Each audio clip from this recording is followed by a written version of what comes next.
Gente con Cultura, yo soy Saúl. Yo soy Fabio. El día de hoy nos encontramos en el monasterio de Santa Catalina porque... Vamos a conocer a una mujer arequipeña ejemplar, Sorana de los Ángeles. Empecemos.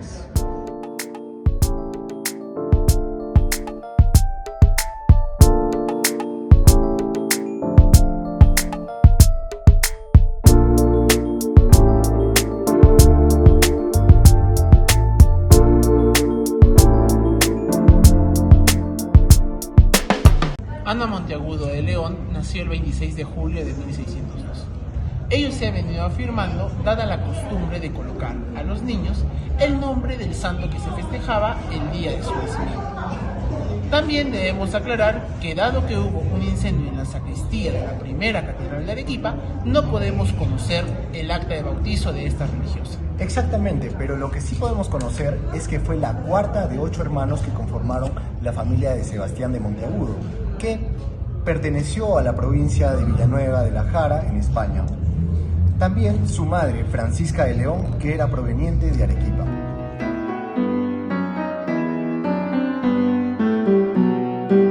Según el sacerdote Marcos de Molina, Sorana fue entregada a las madres del monasterio de Santa Catalina de Sena a la edad de 3 años. Eso sucedía con las familias acomodadas, dado que su padre fue comerciante, agricultor y dueño de una pulpería. Esto se desprende de unos documentos posteriores a su retorno de España. En esos tiempos, el siglo XVII, la educación y la instrucción estaban principalmente vinculadas a la formación moral y religiosa, la cual recaía en la iglesia. Es por ello que los padres dejaban a sus hijas a muy temprana edad en este monasterio para que sean instruidas en diferentes ámbitos, tanto en manualidades como en las artes. Siguiendo el relato del mismo sacerdote, se cree que los padres de Sorana la retiraron a los 7 u 8 años para casarla. En esa época era común que los padres comprometiesen a sus hijas siendo aún menores de 14 años, que era la edad mínima para tener un matrimonio válido.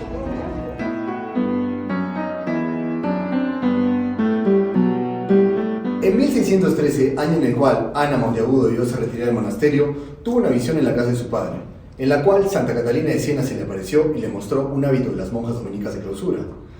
Ana Monteagudo, para seguir su consagración con Cristo, decidió llamar a un niño llamado Domingo, el cual la guió hasta el monasterio de Santa Catalina. Efectivamente, Sorana quería cumplir esa vocación de entregarse completamente a Cristo. Y guiada por Domingo llegó hasta este recinto. Aquí fue recibido con alegría por las monjas que la habían visto crecer y le pidió a Domingo que le avisase a sus padres dónde se encontraba. Como era natural, estos fueron hasta el monasterio para conversar con su hija. Sin embargo, no lograron convencerla. La priora apoyaba la decisión de los padres de Ana, pero ella se mantuvo firme en su posición y determinación y terminó por quedarse en el monasterio. Según el testimonio del sacerdote Francisco Vargas Machuca, doña Francisca de León le dijo: «Vete allá y no regreses más, ni vuelvas a poner pie en esta casa». Por su parte, es factible que don Sebastián de Monteagudo respetase la decisión de su hija, tomando en cuenta que era familiar del Santo Oficio de la Inquisición y que, según lo establecido en el Concilio de Trento, quedan excomulgadas todas aquellas personas que impiden que una mujer tome los hábitos sin tener una causa justa. Al iniciar su noviciado, Sorana le pidió ayuda a su hermano menor Sebastián, el cual le cubría los gastos que tenía acá en el monasterio. Tomó el apelativo de Los Ángeles gracias a la priora que lo recibió en aquel momento, que fue Ana de Los Ángeles Gutiérrez.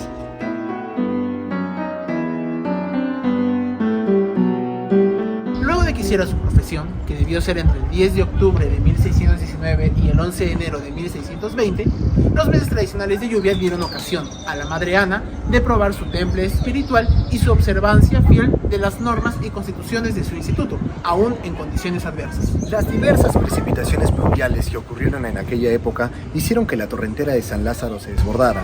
Esto amenazaba con destruir parte del monasterio de Santa Catalina. Lo que hizo el obispo de aquella época, Pedro Villagomés, es mandar a las religiosas a que se guardaran en el colegio de la compañía. Posteriormente, Sorana y otras 7 u 8 monjas más se quedaron guardando clausura, como relató la madre Sor Juana de Santo Domingo. Las religiosas que no se trasladaron se congregaron en el coro del templo, llevándose la sorpresa de no encontrar la imagen de Nuestra Señora de los Remedios. Sin embargo, después de asegurar las puertas del monasterio, volvieron al coro justamente y vieron como si la imagen tuviera el vestido mojado. Esta versión fue aceptada debido a que una de las mujeres indígenas que se encontraba por la zona dio fe de ello. dijo que había visto la imagen de la Virgen sobre una piedra, la cual se encontraba desviando el torrente que se venía, salvando de esta manera el monasterio de Santa Catalina.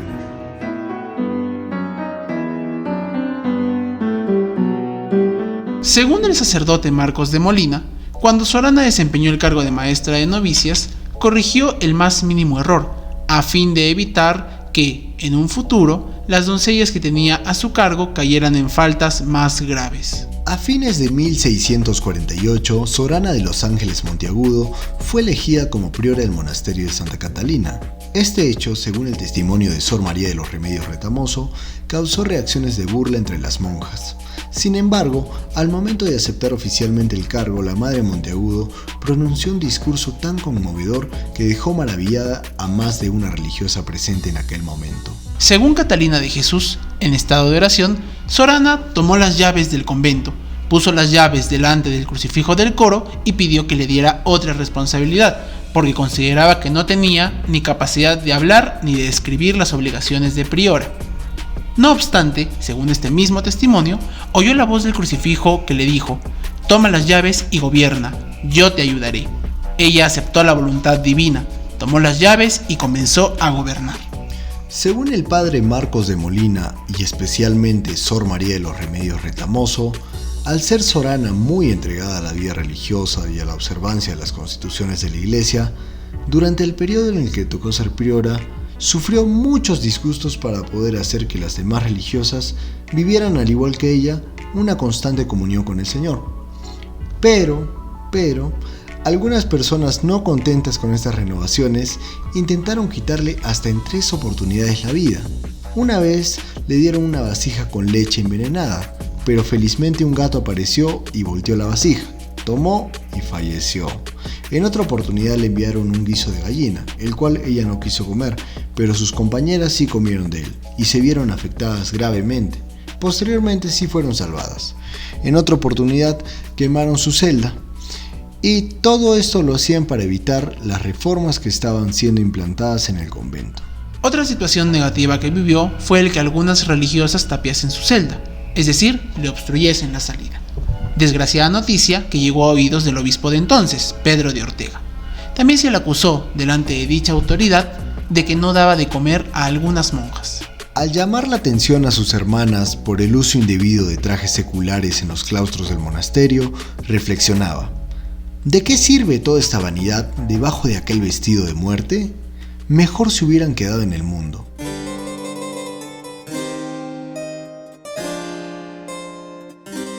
La profunda devoción de Sorana de los Ángeles Monteagudo por las almas del purgatorio signó su vida y dio carácter especial a hechos prodigiosos, como lo fueron sus predicciones.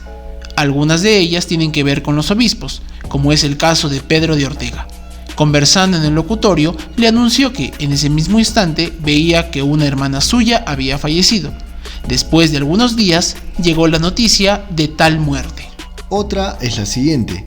A fines de marzo de 1660, Fray Gaspar de Villarroel tuvo conocimiento por otras personas, según nos relata Luis Sánchez Carrascoso, que la Madre Monteagudo afirmaba que iba a ser promovido. El obispo Villarroel fue hasta Santa Catalina para entrevistarse con la monja, preguntándole si era verdad lo de su promoción. La madre le respondió que era verdad y que había anunciado que habrían mandado a otro obispo, y que las almas del purgatorio, cuando se lo hicieron conocer, le mostraron una hoja con una cruz. El obispo le contestó: «Madre, aquello que las almas le mostraron es palio y símbolo de arzobispo». La interpretación fue correcta. Ello sucedió conforme a la visión 2 meses después. A don Gaspar le llegó la noticia de su promoción al arzobispado de Chuquisaca, en el Virreinato de La Plata. Esta monja dominica también tenía una enorme devoción por San Nicolás de Tolentino, a quien trató de imitar en varios aspectos, especialmente en la devoción de las ánimas benditas. Tanto es así que lo llamaba santo patrón.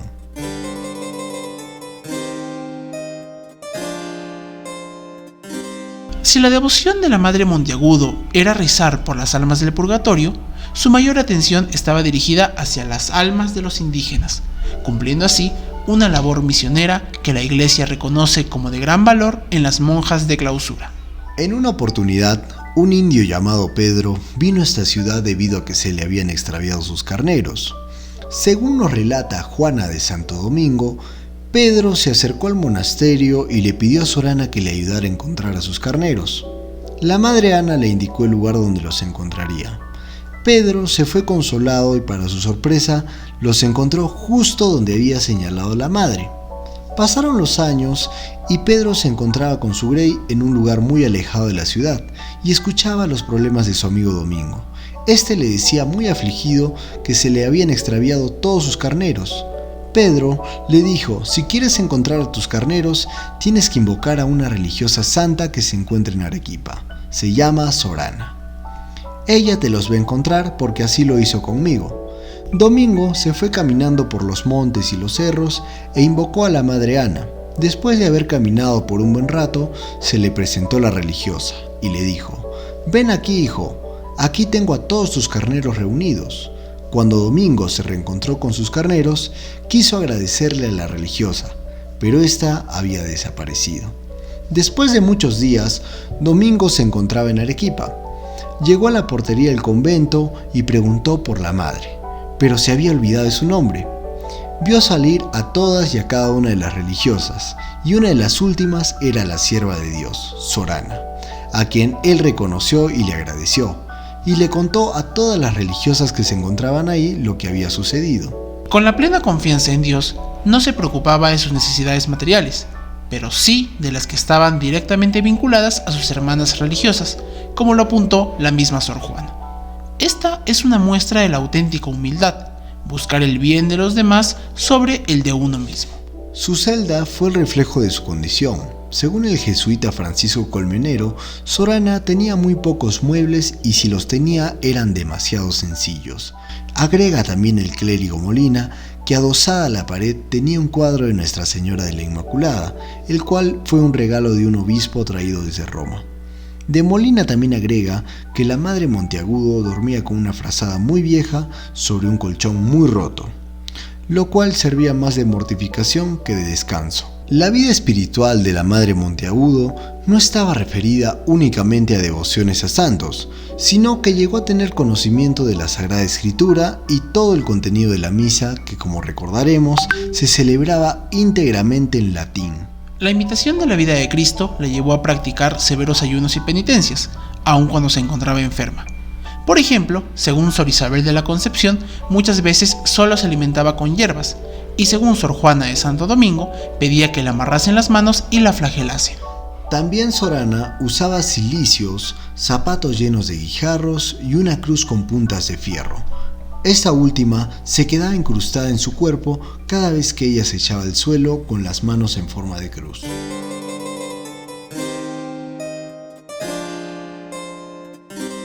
Sor Ana de los Ángeles, siendo joven, fue comisionada por la monja sacristana para cumplir una labor. Hecha esta, la sacristana le entregó un paquete, indicándole que era un melón y que, para que nadie la viese, fuese a un lugar escondido. Siguiendo dicha instrucción, la madre se encontró con el macabro regalo, lo que le hizo meditar que esos eran los regalos del mundo. Por ello, conservó consigo siempre la tal calavera. Sor Ana también tenía en su celda un gallo, con el fin de nunca olvidarse de la condición débil del ser humano. Al licenciado Marcos de Molina le explicó que siempre había procurado tener esta ave cerca para que le recordase con su canto, al igual que San Pedro, que era una pecadora, y la necesidad de arrepentirse cada vez que lo escuchaba. Esto era un acto de contrición.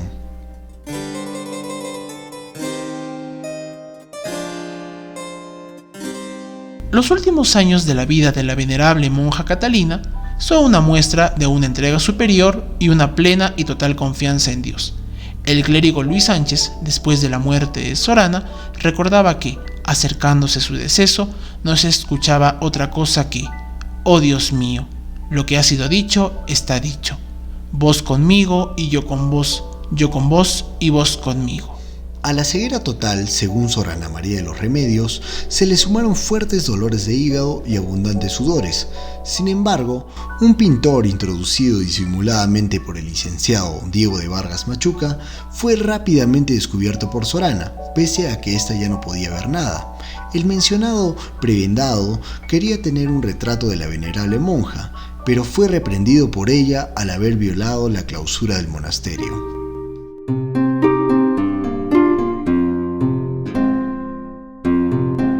Sentada y apoyada en el espaldar de su cama, como cuando estaba viva, con el rosario entre las manos, como cuando rezaba por las almas del purgatorio. Así fue encontrada Sor Ana de los Ángeles Monteagudo en el día de su tránsito. Ella falleció el 10 de enero de 1686, posiblemente a las 7 de la mañana, según el testimonio del maestrescuela de la Catedral de Arequipa. Murió sola y repentinamente, tal como ella misma lo había previsto. Se había preparado y comulgado unos días antes. Había dicho a la venerable monja que, cuando su tránsito llegase, ella estaría incluso sin la compañía de la imagen de su santo preferido, San Nicolás de Tolentino. Efectivamente, por orden expresa suya, la efigie había sido llevada a la casa del licenciado Marcos de Molina, quien se encontraba gravemente enfermo y temía por su vida, pese a su juventud y fortaleza. Asimismo, antes de ser sepultada, un pintor captó las facciones de Sor Ana en un retrato que es el único y verdadero testimonio gráfico que se tiene. El retratista acudió al monasterio con fuertes dolores y una hinchazón generalizada por todo el cuerpo, malestares que desaparecieron mientras salía por la portería del monasterio de Santa Catalina. Muerta Sor Ana, fue enterrada en el piso de tierra del coro del templo del monasterio, según informaron oportunamente Luis Sánchez Carrascoso, vicario general del obispado, y José Flores de Sea, sacristán. Esto ocurrió el sábado 12 de enero de 1686. 10 meses después, el cadáver fue exhumado en presencia del obispo Antonio de León, de los prebendados Luis Sánchez y Rodrigo Villegas, y del médico quirúrgico José del Corral. Ellos comprobaron el buen estado en el que se encontraba el cuerpo. No había signo alguno de descomposición. Asimismo, este exhaltaba un olor muy singular.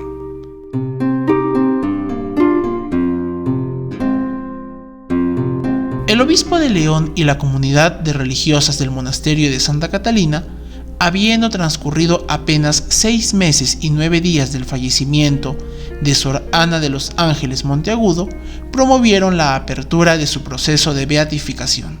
En cumplimiento a una ley canónica, el original del proceso informativo de la causa de beatificación y canonización de Sor Ana de los Ángeles Monteagudo fue conversada en el monasterio de Santa Catalina de Sena, remitiéndose a la Santa Sede una copia certificada. Tristemente, con afirmación del deán Juan Gualberto Valdivia, el barco que llevaba dicha copia naufragó en aguas del Océano Atlántico. Con ello, el proceso quedó en nada hasta 1877. En dicho año, el obispo de entonces, José Benedicto Torres, removió el interés por la beatificación de Sor Ana, con el apoyo decidido de la priora del monasterio de Santa Catalina, también de entonces, Sor Juana Rosa de Nuestra Señora de los Dolores y Salas. Afortunadamente, el 30 de marzo de 1981, casi 60 años después, fue aprobado el milagro presentado por el postulador de la causa de beatificación de Sor Ana. Este fue obrado, por su intercesión, en la persona de la señora María Vera de Jarrín. Según el testimonio jurado del doctor Humberto Portillo, se abrió la parte inferior del abdomen de dicha dama, observándose la presencia de un gravísimo tumor canceroso. La delicada situación en la salud de la paciente luego de la exploración quirúrgica aumentó al punto de pensarse en su inminente deceso. Sin embargo, no había transcurrido 2 días y sin terapia alguna, doña María se sintió mejor. Pasado un mes, se le consideró apta para seguir cumpliendo sus labores en el hogar. 3 médicos certificaron que no se podía explicar científicamente la curación de un cáncer tan grave. Empero, la señora Vera afirmó que su curación se debió a una intervención milagrosa por parte de la Madre Monteagudo, de quien había llevado una reliquia el día de su operación. Años después, en su 25º viaje, San Juan Pablo II fijó el 2 de febrero de 1985 como fecha de beatificación de Sorana de los Ángeles Monteagudo, aquella monja de velo negro del monasterio de Santa Catalina de Sena, que nació y floreció en virtudes heroicas en la ciudad de Arequipa.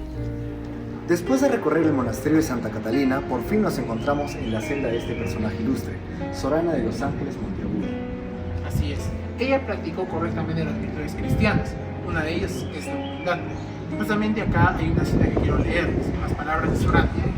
Hija mía, ustedes no saben la maldad que hay en mí. Los más malos asesinos son mejores que yo. Yo soy una ladrona, una corsario, no hago nada de bueno. Ustedes juzgan hoy por la apariencia, pero Dios conoce mi interior y mis maldades.